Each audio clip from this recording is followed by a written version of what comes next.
You look absolutely fabulous. You're making a marvelous recovery. So am I free to go?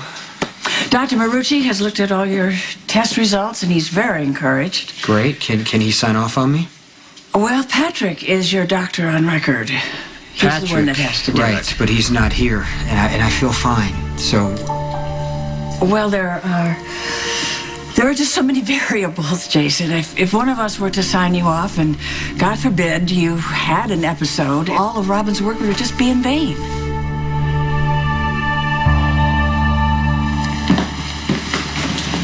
Before the formal interment ritual, some of those closest to Robin would like to share their thoughts. Detective Scorpio?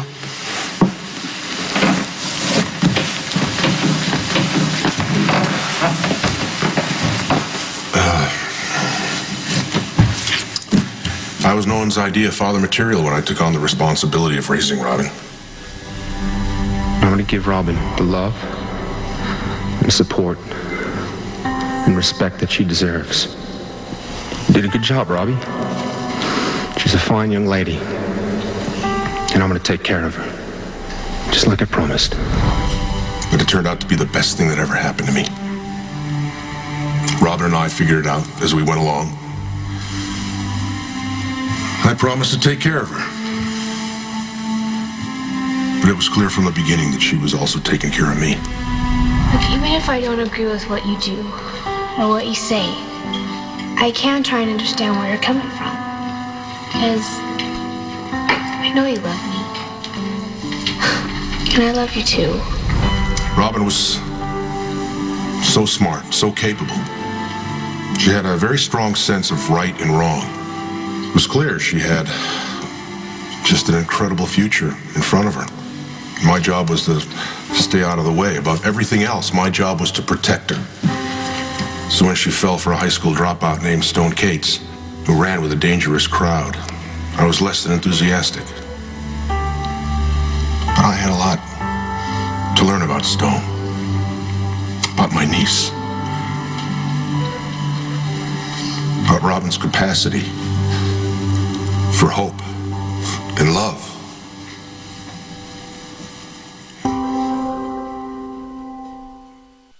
Something else is troubling you. Yeah. Robin's gone, Spinelli. Okay, that's what troubles me. And going to her funeral, it isn't going to bring her back. So I have decided that I'm going to go ahead, put one foot ahead of the other, and move on with my life. That's what Robin would want. You know, she'd want me to move on, live my life, and do my work. Maxie, I know you. Not as well as you think. What do you mean by that? I mean, I want you to go away, okay, and leave me alone. Alone is the last thing you should be right now. Well, that's my decision, not yours. Look, I was the one that delivered the terrible news of Dr. Robin's death. I am well aware of the pain that you are suffering. And if I may be so bold, I think it might ease your pain to be in the company of others that loved her. Why do I have to have this argument with you when I've already had it with Mac? What is comforting about going to a funeral of someone who died way too young? Is to honor one who touched your life. It is a ritual celebration of who she was. I'm not going to celebrate the fact that Robin died. Well, then celebrate that she lived. I watched Robin mature and become an adult the year Stone battled AIDS. And when Robin was diagnosed with HIV, I was awed by her courage. I asked Ellen to give me the test, and he brought over the results last night. I'm HIV positive. I'm so sorry. It's true. Robin faced her diagnosis like she faced everything that life threw at her, with strength and dignity. You miss your mommy, Emma. I know you miss her too. I'm going to tell you something that I always used to say to Robin. We're family. We're Scorpios. And there's nothing we can't get through together.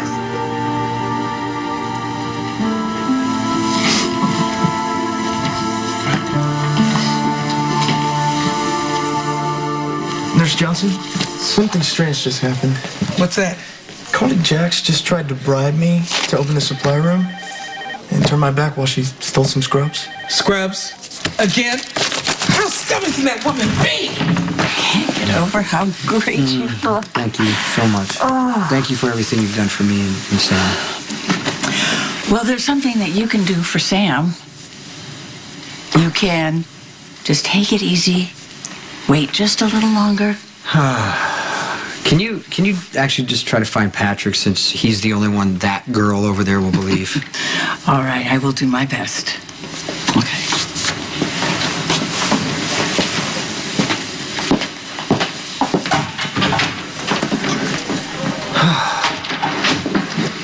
I know you're anxious to leave. I am, but I don't want you to worry, and I know stress isn't good for you guys. One more day, and then we have the rest of our lives. Robin was a good friend. She was the best mommy I ever knew. She was so full of compassion. She was fair. She always wanted to be fair. Didn't mean she was perfect. We all know how stubborn she could be. But she was stubborn for a reason. She fought hard for what she believed in, and she fought hard for the people she loved. A few months ago, when she thought she might not be here for Emma, she asked if I would step in for her. Well, I knew then what I know now. And that's Robin's irreplaceable.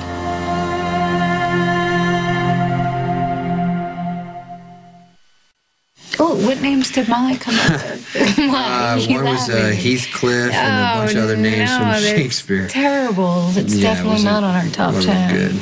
Wasn't good. But the good news is she does want to babysit. That's great news. Yeah. I think it's really good news. You know why? Why? Because we need to carve out some private time for each other. I agree. Yeah. Good.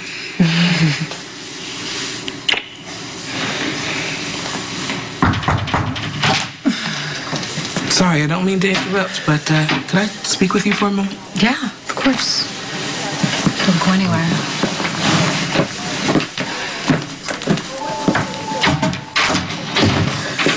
Okay, what is this about? Carly. Maxie, Robin would want you there. You weren't there that night in the lab, Spinelli. Okay. You didn't see what I did. And you didn't hear what I said. Why would Robin want me there after that? She would want you there to be sustained by others that she loved. She would want you all to help each other. I can't help anyone. It isn't right for someone who loved Robin so much to be absent from this gathering.